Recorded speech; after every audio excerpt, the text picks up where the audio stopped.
Sir నమస్కారం sir. నమస్తే. Sir junior NTR గారికి టీడీపీ పార్టీకి ఎటువంటి సంబంధం లేదు అని చెప్పేసి బుద్ధా వెంకన్న గారు ఒక స్టేట్మెంట్ ఇవ్వడం జరిగింది సార్. 2014, 19, 24 ఎలక్షన్స్లో అసలు ఎన్టీఆర్ గారు పార్టీ తరఫున ఎటువంటి ప్రచారం చేయలేదు, ఆయనకు పార్టీకి సంబంధం లేదన్నట్టుగా ఆయన మాట్లాడడం చూసినాం. ఇప్పుడు ఇది వైరల్ అవుతుంది సార్. దీనిపైన వైసీపీ వాళ్ళు కూడా ట్వీట్ చేశారు వాళ్ళ ఉద్దేశంతో. అలాగే ఆయన లోకేష్ గారికి టీడీపీ పార్టీ బాధ్యతలు అప్పగించాలి, చంద్రబాబు నాయుడు గారు ప్రమాణ స్వీకారం రోజు మాత్రమే ఇది అవ్వాలి అని చెప్పేసి ఆయన డిమాండ్ చేయడం కూడా చూస్తున్నాం సార్. ఆయన మాటలను ఏ విధంగా చూడొచ్చు అంటారు సార్? అంటే ఒకటి, జూనియర్ ఎన్టీఆర్ 2009 ఎన్నికల్లో ప్రచారం చేశాడు, తెలుగుదేశం పార్టీని గెలిపించండి అని. ఆ సందర్భంగా ఆయన యాక్సిడెంట్కి గురయ్యాడు, హాస్పిటలైజ్ అయ్యాడు, కొన్ని ఇబ్బందులు ఫేస్ చేశాడు. తర్వాత అది పరిస్థితి. ఆ తర్వాత 2014 ఎన్నికల్లో ఆయనకు సంబంధం లేదు. ఆయనకే కాదు, ఆయన తండ్రి హరికృష్ణ కూడా దూరంగానే ఉన్నాడు. చంద్రబాబు ప్రమాణ స్వీకారానికి కూడా వీళ్ళకి సరైనటువంటి ఇన్విటేషన్లు లేవు. అయినప్పటికీ వెళ్ళారు, వెళ్ళి హాజరై వచ్చారు. కళ్యాణ్ రామ్, హరికృష్ణ వీళ్ళందరూ కలిసి దూరం నుంచి చూసి ఆనందించి వచ్చేసారు తప్ప ఇన్వాల్వ్ అవ్వలేదు ప్రోగ్రాంలో. హరికృష్ణ కుటుంబాన్ని కొంచెం దూరంగా పెట్టాడు చంద్రబాబు అనేది ఆ రోజుల్లో అందరూ మాట్లాడుకున్నటువంటి విషయమే, అందరికీ తెలిసిన వ్యవహారమే. ఎన్టీఆర్ వివాహం చేసుకుంది కూడా, అంటే జూనియర్ ఎన్టీఆర్ వివాహం చేసుకున్నది కూడా చంద్రబాబు బంధువునే. ఆ అమ్మాయి చంద్రబాబు గారి మేనకోడలు కుమార్తె. మేనకోడలే అయినప్పటికీ చంద్రబాబు నాయుడు గారే ఆవిడ ఆయన దగ్గరే పెరిగింది. ఆయనే వివాహం చేశాడు, ఆ పుట్టిన కూతురుని ఈయన పెళ్లి చేసుకున్నాడు. ఇది కూడా అందరికీ తెలుసు. నారిని శ్రీనివాసరావు గారి కూతురు అమ్మాయి. నారిని శ్రీనివాస్ కూడా చంద్రబాబుతో చాలా కాలం ట్రావెల్ అయ్యి, అంటే వాళ్ళ ఫాదర్ దగ్గర నుంచి, అప్పారావు గారి దగ్గర నుంచి తెలుగుదేశం పార్టీతోనూ చంద్రబాబుతోనూ ట్రావెల్ అయ్యి తర్వాత డిఫర్ అయ్యి ఆయన 2009 ఎన్నికల్లోనే గుంటూరు ఎంపీ టికెట్ ఆశించాడు, టీడీపీ నుంచి ఇవ్వలేదు. అక్కడి నుంచి చిన్న డివిజన్ మొదలై చివరికి ఫైనల్గా ఆయన వైఎస్ఆర్సీపీ వైపు కదిలి చంద్రబాబుని బహిరంగ వేదికల మీదే తిట్టి ఒక గందరగోళం క్రియేట్ చేశాడు. ఎన్టీఆర్ అలా న్యూట్రల్గా ఉండిపోయాడు. ప్రోగా కానీ వ్యతిరేకంగా కానీ ఎప్పుడూ మాట్లాడలేదు. పార్టీ వ్యవహారాలకి, కుటుంబ వ్యవహారాలకి దూరంగా ఉంటూ వస్తున్నాడు. వచ్చిన ప్రతి సందర్భంలోనూ, ఒకవేళ అతను ఇన్వాల్వ్ అవ్వాలని ప్రయత్నం చేసిన ప్రతి సందర్భంలోనూ నీకు సంబంధం లేదు, నువ్వు దూరంగానే ఉండు అని మాట్లాడారు వీళ్ళు. ఏది, వాళ్ళ కుటుంబము పార్టీ మాత్రమే కాదు, పార్టీ కార్యకర్తలు కూడా ఆయన తిట్టారు కదా మైకుల ముందుకు వచ్చి. ఎన్టీఆర్ హెల్త్ యూనివర్సిటీ పేరు మార్చినప్పుడు ఆయన చాలా సాఫ్ట్గా ఒక స్టేట్మెంట్ ఇచ్చాడు. ఆ స్టేట్మెంట్లో వీళ్ళందరూ పేజీలు రాసిందే అతను ఒక పేజీలో రాసి ఇచ్చాడు. ప్రభుత్వం సముచిత నిర్ణయం తీసుకోవాలి, ఎన్టీఆర్ పేరు తీసేసినందువలన ఆయన ఖ్యాతికి వచ్చిన ఇబ్బంది ఏం లేదు, వైఎస్ఆర్ పేరు పెట్టడం వల్ల ఆయనకు కొత్తగా వనగూడేది కూడా ఏమీ లేదు, కాబట్టి అనవసరంగా ఎందుకు ఈ రాద్ధాంతం, ప్రభుత్వం సముచితంగా ఆలోచించి మంచి నిర్ణయం తీసుకుంటే బాగుంటుంది అన్నాడు. అంతవరకే. అదేం తప్పు కాదు, అది చాలా జెన్యూన్గా సెన్సిబుల్ స్టేట్మెంట్ అది.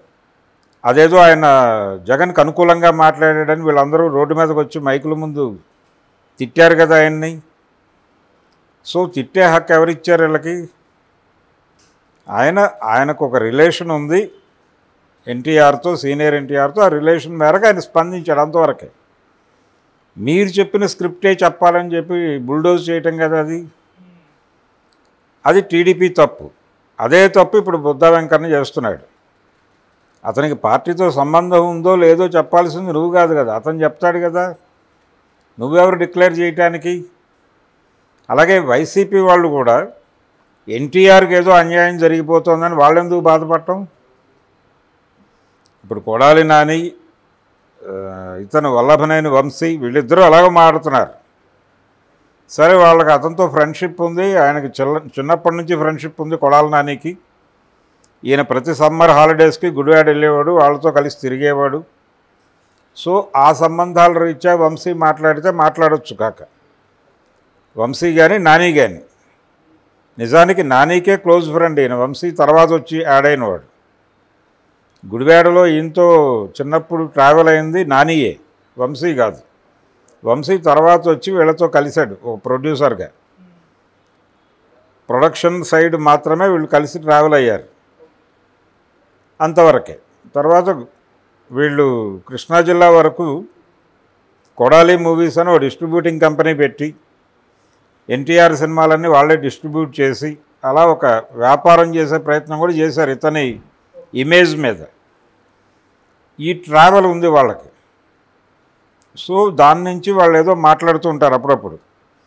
జూనియర్ ఎన్టీఆర్ చేతుల్లోకి వచ్చేస్తుంది టీడీపీ, లోకేష్ నాయకుడు కాదు అని వాళ్ళు మాట్లాడుతూ ఉంటారు. దానికి రియాక్షన్గా ఈయన మాట్లాడాడు. ఇప్పుడు ఈయన మాట్లాడుతూ చెప్పిన మాట ఏంటి, ఈయన అగ్రెసివ్గా ఎన్టీఆర్కి పార్టీకి సంబంధం లేదు, అతన్ని దూరంగా ఏంటండి, లోకేష్కి పార్టీ పగ్గాలు అప్పచెప్తూ ఒక బహిరంగ ప్రకటన చంద్రబాబు చేయాలి అనేది డిమాండ్ చేసుకోమనండి. ఇప్పుడు ఆల్రెడీ అతని చేతుల్లోనే ఉన్నాయి కదా పగ్గాలు, కొత్తగా అతని చేతుల్లో పెట్టేదే ఉంది.